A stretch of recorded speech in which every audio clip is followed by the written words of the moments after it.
We often try to solve an internal sense of emptiness by piling on external weight. We chase a new job title, a higher salary, or a better zip code, treating happiness like a simple equation of addition. From an early age, society trains us to tether our identity to these visible markers of success. We look at wealth and status and assume the people holding them have figured life out. But constantly comparing our behind-the-scenes reality to everyone else's curated highlights creates a destructive psychological loop. We end up drowning in ego, envy, and a quiet, constant anxiety. This chart shows how our mental environment has shifted over time. Thanks to constant digital connection, you now consume more negative stimuli in a single 24-hour period than our ancestors experienced in an entire lifetime. Relying on external victories to secure internal peace creates a structural mismatch. Adding more pressure to a foundation that hasn't been reinforced increases the likelihood of a breakdown when life eventually gets difficult. This reveals a strange paradox about human psychology. The harder and more aggressively you directly chase peace as a primary goal, the faster it runs away from you. Happiness is not a standalone object you can acquire. It acts as a byproduct, a lagging reward that only appears when your focus is placed on something else entirely. If you ignore this paradox, you leave yourself vulnerable. The moment the market shifts, or you lose the job, or the audience stops paying attention, an identity built entirely on those external factors shatters. Breaking this cycle requires a complete reversal of our standard operating procedure. Instead of asking what else we need to acquire, we have to find out what kind of strength remains when we intentionally strip everything away. For thousands of years, philosophical traditions approached fulfillment through radical subtraction. Removing the noise of external status doesn't leave you empty, it reveals hidden clarity. This clarity allows us to isolate the specific mechanism of intention, often visualized as the head.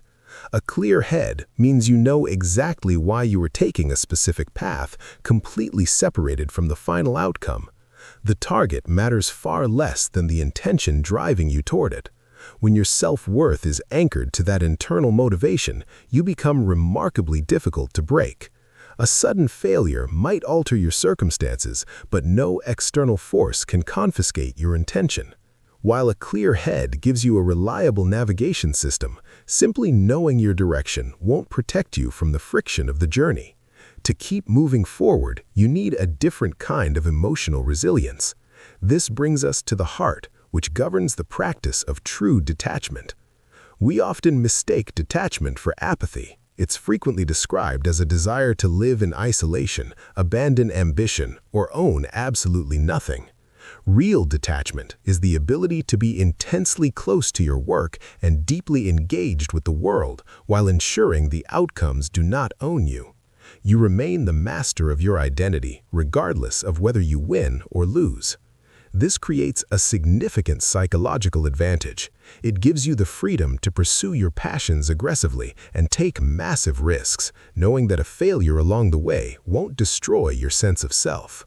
A steady direction and emotional armor are ultimately tools for action. Their power is only realized when channeled outward through the hand, the seed of service. This requires a distinction between passion and purpose. Your passion is for you. It is what makes you feel alive. Purpose is when you take that passion and use it to solve a problem for someone else. This graph compares the neurochemical rewards of these two paths. Selfish achievements create temporary pleasure spikes that crash. Directing energy towards service establishes a satisfying, sustainable chemical baseline. The math of fulfillment is consistent. That feeling of lasting peace only arrives when the clarity of the head and the resilience of the heart are finally pushed outward through the hand. We aren't dealing with abstract theories. Ancient texts and modern behavioral science independently confirm the same pattern. Peace is an internal byproduct, not a destination you can buy. This mental architecture is rigorously trainable, built specifically to provide a steady center inside the noise and pressure of the modern world. If we ignore this architecture, we remain permanently stuck on a treadmill, burning through our time and energy chasing external mirages that evaporate the moment we reach out and grab them. The question you're left with is simple. If every single external title, metric, and possession you have vanished tomorrow morning, what exactly would be left?